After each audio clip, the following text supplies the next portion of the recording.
എല്ലാവർക്കും കർണാടക രാജ്യോത്സവ ദിനാശംസകൾ. Hi friends, welcome to YouTube channel. November 1 Karnataka രാജ്യോത്സവവും കേരളപ്പിറവിയും ആഘോഷിക്കുന്നത് നമുക്കറിയാം. ഞങ്ങളുടെ അപ്പാർട്ട്മെൻറ്റിൽ സെലിബ്രേഷൻ എല്ലാം നടത്തിയത് നവംബർ 9 അതുകൊണ്ടാണ് വീഡിയോ ഇടാൻ ഇത്രയും ലേറ്റ് ആയത്. കന്നഡ മാതയുടെ ഗാനം ആലപിച്ചുകൊണ്ടാണ് ഞങ്ങളുടെ ഇവിടെ സെലിബ്രേഷൻ എല്ലാം തുടങ്ങിയത്.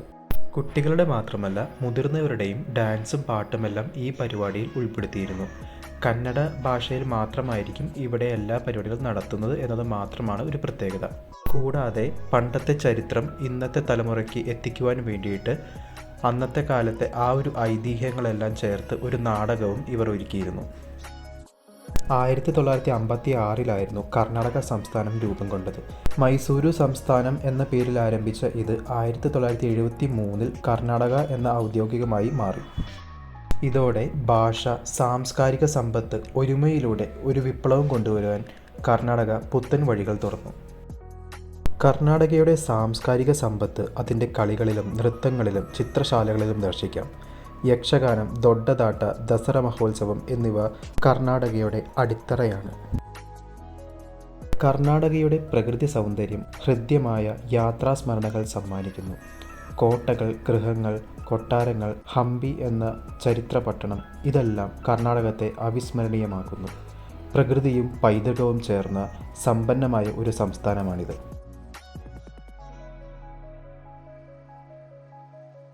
കന്നഡ കൂടാതെ മലയാളം, തെലുങ്ക്, മറാഠി, തമിഴ്, ഹിന്ദി തുടങ്ങിയ ഭാഷകൾ സംസാരിക്കുന്ന ജനവിഭാഗങ്ങളെയും നമുക്ക് കർണാടകയിൽ കാണാം. കർണാടകയുടെ സമ്പന്നമായ പൈതൃകം ഇന്നേ ദിവസം പ്രതിഫലിക്കുന്നു. ചരിത്രം പറഞ്ഞ് ബോറടിപ്പിച്ചെങ്കിൽ ക്ഷമിക്കുക.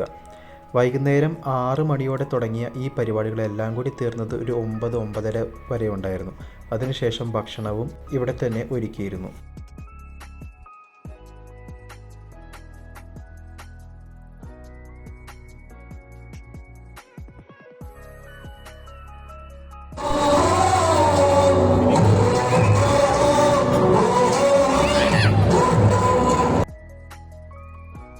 പരിപാടിയിൽ പങ്കെടുത്ത എല്ലാ കുട്ടികൾക്കും അസോസിയേഷൻ വക ഓരോ സമ്മാനങ്ങളും കൊടുത്തിരുന്നു.